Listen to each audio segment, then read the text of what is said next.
আমার এক বন্ধু বলছে যে বইয়ের সাথে বসে একই মোবাইলে ল্যাংটা ছবি বউ দেখছে, আমিও দেখছি। তখন লজ্জা করে না, সালামে লজ্জা করে না। আবার আপনারা বলবেন যে বাথরুম তারিখে টাচ মোবাইল ব্যবহার করো। এই যে বাথরুম মোবাইল দিয়ে সারা বাংলাদেশে আমি ঘুরি, বাথরুম মোবাইল দিয়ে ঘুরি, কারণ আমার ইমানের স্পিড কম। আমি এদিন টাচ মোবাইল রাখি না, কারণ টাচ মোবাইল দেখতে গেলে দেখতে দেখতে হঠাৎ করে একজন মহিলা এসে বলবে পিকু পিকু, তখন আমার ইমান চলে যাবে। এদের ইমানটা ঠিক রাখার চেষ্টা করতেছি। আপনার ইমানের স্পিড আছে, একটা টাচের কাছে 3টা টাচ ব্যবহার করেন, আমার কোনো আপত্তি নেই। এই টাচ মোবাইল এসে দেশটা জাহান্নামে তার প্রান্তরে চলে গেছে।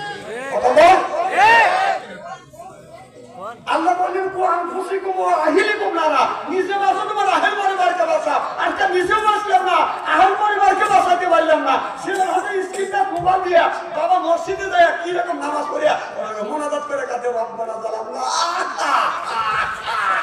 এই দেবা ছেলেরা তো তোমাকে ঘরে দিয়া কিভাবে দেবা, কিন্তু তো দেবানে 5 পয়সা দাও নাকি।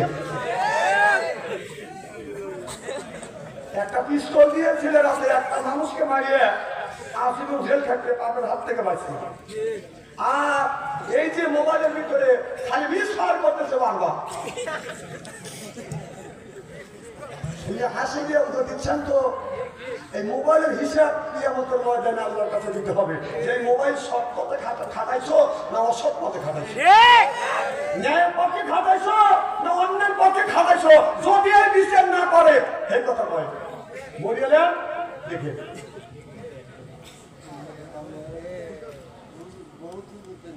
আমি বেটা খুঁজে কবরের মধ্যে আমি যাবো না, আমি আমার কবরে যাবো। আমার বউ তো আমার কবরে দেবে না, ও হুজুর কি করবে না করবে ওটাকে আমার দেখার আছে নাকি, কথা কয় না। ভাই অত হুজুর কি আমাদের ময়দানে কানতে কানতে দোষকে চলে যাবে, সেদিন আপনি দেখেন আমিও দেখবো। অত হুজুর যদি হ্যাঁ কি কথা তো বলতেছি, হুজুর আসি দেখে তাকে আল্লাহ বেহেশতে দিবে। হুজুর সঠিক পথে থাকে সে জান্নাত পাবে, আর যদি আনসঠিক পথে থাকে সে জান্নাতে দেবে না, কাউমাও করিবে কাটবে।